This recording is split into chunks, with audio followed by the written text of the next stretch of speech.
খুব সুন্দর এবং সহজ একটা সালোয়ারের ডিজাইন। আজকে এই ডিজাইনটা আপনাদের সাথে শেয়ার করব। প্রথমে আমি সালোয়ারটাকে কেটে নিয়েছি আর যে জায়গায় ডিজাইনটা বসাবো সেই জায়গায়ও চিহ্ন দিয়ে দিয়েছি। এখন চিকন করে একটা করে সেলাই বসিয়ে দিব। এভাবে আমি 5টা সেলাই বসাবো। আর এই সেলাইগুলা একদম চিকন করে দিতে হয়। আর এই সেলাইগুলা দিয়ে ডিজাইন করলে ডিজাইনটা অনেক সুন্দর হয়। একই আমি 5টা সেলাই সুন্দর করে চিকন চিকন করে বসিয়ে নিয়েছি।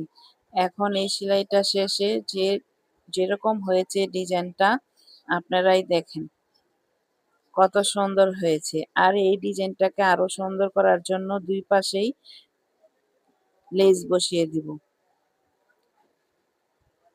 লেসটা বসালে ডিজাইনটা আরো সুন্দর লাগে। এই যে দেখেন ডিজাইনটা কত সুন্দর দেখাচ্ছে। দুই পাশেই আমি একইভাবে করে নিয়েছি। এখন আমি পুরা সালোয়ারটা সিলাবো। প্রথমে আমি হাইয়ের কলি বসাবো।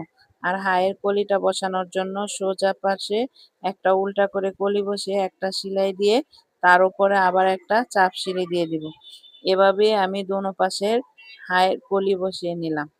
এই সালোয়ারটার মধ্যে কুচি হবে।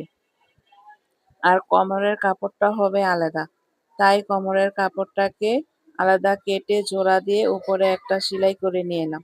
এখন আমি কোমরের কাপড়টাকে সোজা করে বসিয়ে ওই সালোয়ারের কাপড়টাকে উল্টা করে বসিয়ে ছোট ছোট করে কুচি দিয়ে নিয়েছি। আর কুচি দেওয়া হয়ে গেলে এটার উপরে আরেকটা সেলাই দিয়ে নিয়েছি। এখন আমি দোনো সাইডের কাপড় মিক্স করে হাইয়ের সেলাইটা দিয়ে দিলাম, শেষ সেলাই। এখন এটাকে ডুরি সিস্টেম হবে, তাই ওই ডুরি সিস্টেমটা করে নিলাম। আর এটা হয়ে গেলে 1 ইঞ্চি কাপড় ভাঁজ করে একটা সেলাই দিয়ে নিলাম। এখন এটা সুন্দর একটা ডুরি সিস্টেম হয়ে গেল।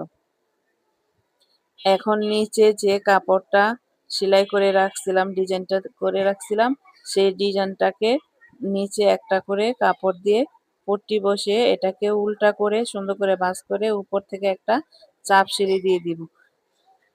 একইভাবে দোনোটা করে নিয়েছি। এখন দেখেন কত সুন্দর লাগছে।